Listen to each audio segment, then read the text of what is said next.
নমস্কার বন্ধুরা, আমি সুমি কিচেনে সবাইকে স্বাগতম। নতুন রেসিপি নিয়ে চলে এসেছি।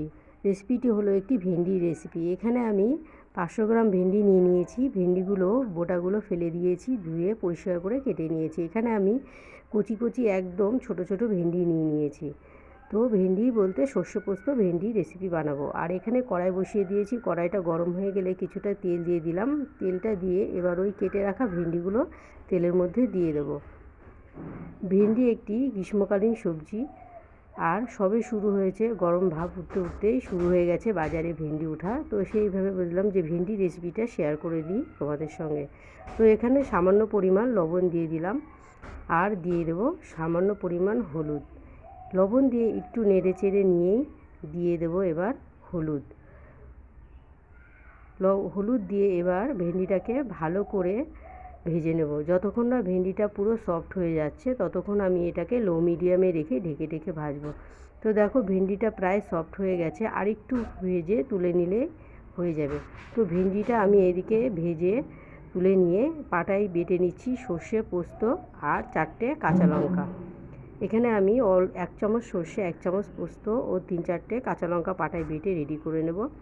আর কড়াইটা পরিষ্কার করে আবার গ্যাসের উপরে বসিয়ে দিয়েছি। সামান্য পরিমাণ তেল দিলাম।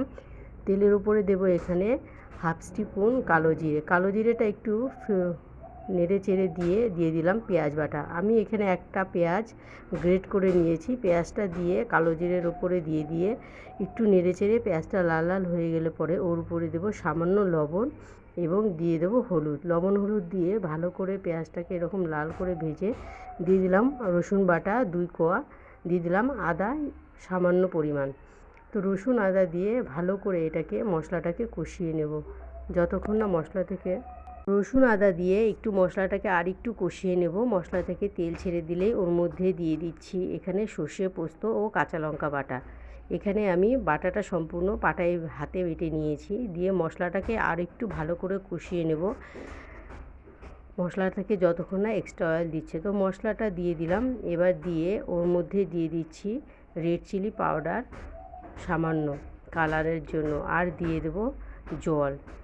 যেহেতু আমি এটা গুঁড়ো মশলা গুঁড়োটা দিলাম লঙ্কার গুঁড়ো, তার জন্য সামান্য জল দিয়ে এখানে ভালো করে লো মিডিয়ামে রেখে মশলাটাকে কষাতে হবে। আর যতক্ষণ না মশলাটা ভালোভাবে কষানো হচ্ছে ততক্ষণ মশলাটাকে কষিয়ে নেব। সামান্য পরিমাণ লবণ দিয়ে দিলাম। দিয়ে এবার এটাকে লো মিডিয়ামে রেখে খুন্তির সাহায্যে ভালো করে কষিয়ে নেব। তো সামান্য পরিমাণ হলুদও দিয়ে দিলাম। হলুদ লবণ দিয়ে এইভাবে মশলাটাকে নেড়ে চেড়ে কষাবো যতক্ষণ না মশলাটা তেল ছেড়ে দিয়েছে। তো দেখতেই পাচ্ছ মশলা দিয়ে কী সুন্দর একটা এক্সট্রা অয়েল ছেড়ে দিয়েছে। এবং দিলাম সামান্য পরিমাণ চিনি। এখানে আমি সামান্য চিনি দিলাম যেন মশলাটা স্বাদটা দ্বিগুণ বাড়িয়ে দেয়। দিয়ে আমি এখানে ভেজে রাখা ভেন্ডিগুলো দিয়ে দিলাম। যেহেতু ভেন্ডিটা আগে থেকেই সফট করে ভাজা ছিল, তার জন্য বেশিক্ষণ আর একটু ভাজবো না মশলার সঙ্গে। সামান্য পরিমাণ ভেজে টেজেই জল দিয়ে দেবো। এখানে আমি সামান্য পরিমাণ জল দেব। যেহেতু এটা সর্ষে পোস্ত রেসিপি, ঝোলটা আমি বেশি দেব না, গামাখা ঝোল করব। তো এবার সামান্য পরিমাণ জল দিয়ে একটুখানি ফুটিয়েই নামিয়ে নিলে রেডি হয়ে যাবে সর্ষে পোস্ত ভেন্ডি। আর বন্ধুরা, আমার রেসিপিটা যদি ভালো লাগে তো অবশ্যই লাইক কমেন্ট শেয়ার করবে, আর আমার চ্যানেলটাকে সাবস্ক্রাইব করে আমার পাশে থাকবে। আর যদি কোনো তো 5 মিনিট ফুটিয়ে নিয়েই রেডি হয়ে গেল সর্ষে পোস্ত ভেন্ডি। এবার আমি রেসিপিটা একটা পাত্রে নামিয়ে নেব। তো এখানে আমি একটা পাত্র বসিয়ে দিয়ে সর্ষে পোস্ত ভেন্ডি রেসিপিটা নামিয়ে নিলাম। আর যদি কোনো নতুন বন্ধু হয়ে থাকো তো আমার ভিডিওটি ফুল ওয়াচ করে লাইক দিয়ে বেল আইকন প্রেস করে দিলেই নতুন নতুন রেসিপির লিঙ্ক পেয়ে যাবে। আর যদি কোনো নতুন বন্ধু হয়ে থাকো তো অবশ্যই লাইক দিয়ে রেসিপিটি দেখতে শুরু করবে। আর আমার রেসিপিটা দেখার জন্য তোমাদের সবাইকে ধন্যবাদ।